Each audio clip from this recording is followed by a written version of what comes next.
কে উত্তম, তোমার দেবতাগণ ভালো, নাকি যিনি দুর্দশাগ্রস্তের ডাকে সাড়া দেন তিনি?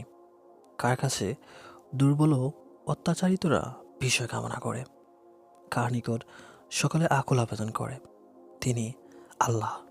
তিনি ছাড়া অন্য কারো উপাস্য হওয়ার অধিকার নেই।